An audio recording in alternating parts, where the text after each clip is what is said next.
Sa dami po ng kalamidad na hinaharap ng bansa natin ngayon, bigla kong naalala yung case na tinatawag na Uposa versus Facturan. Napakatagal na pong panahon na dinesisyonan ng Korte Suprema yon. Kung di po ako nagkakamali, 1993 pa. So, dito po, tanungin ko kayo, pwede bang pumunta ang mga minor de edad, ang mga bata? Can children go to court and actually sue a high-ranking member or official of the Philippine government? Alam nyo, at least in this particular case, sa Oposa versus Factoran, sabi ng Supreme Court, pwede. So itong kwento po natin ngayon, nagsimula ito back in 1990. Merong grupo ng mga minor de edad, mga kabataan, na represented by their parents, kasama na rin ng mga magulang nila, that went to the Regional Trial Court of Makati City. Ano pong ginawa nila doon? They actually sued, kinasuhan po nila si DENR Secretary Facturan at that time, Facturan Jr.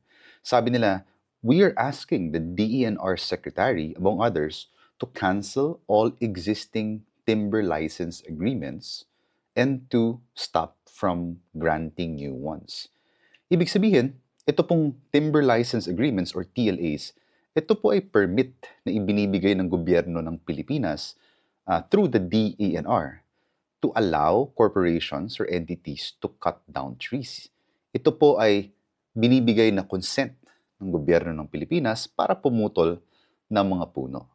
Sabi po ng mga bata, sabi ng mga bata at ng kanilang mga magulang doon sa petisyon nila na inihain sa Regional Trial Court ng Makati City, ay masyadong maraming binigay na TLAs ang DENR.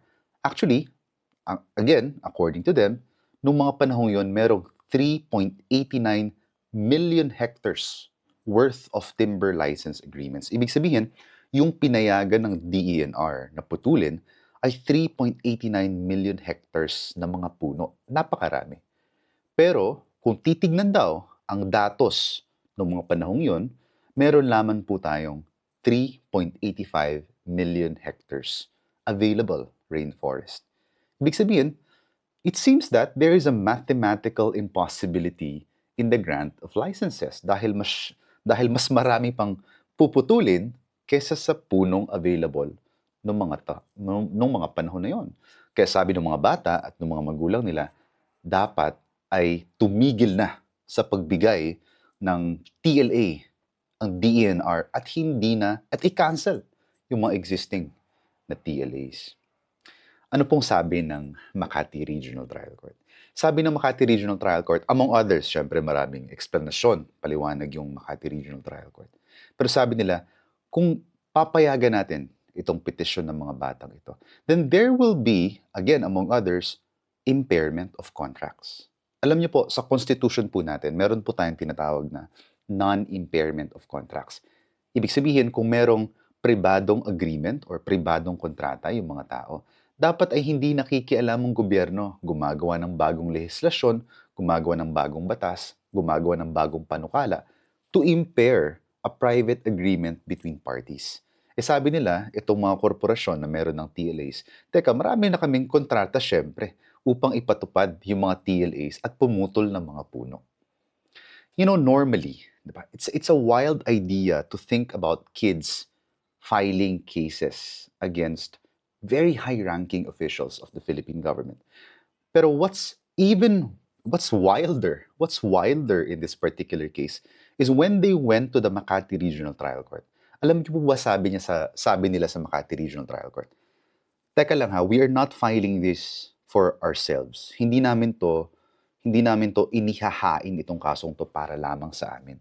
We are also filing this case for generations not yet born. Meaning to say, they're really saying na this is not just for us. This is also for children who are not yet here with us kasi hindi pa sila ipinanganganak. Ganun katindi, ganun kalalim yung pinaghuhugutan ng mga bata at ng mga magulang nila when they went to the Regional Trial Court of Makati. Unfortunately, despite those brilliant arguments, the Regional Trial Court of Makati dismissed their petition.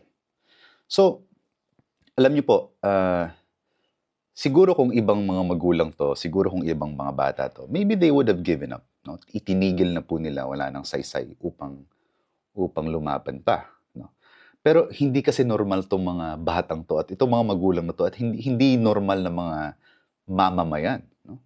One of those parents, one of the parents that went there was Antonio Oposo Jr.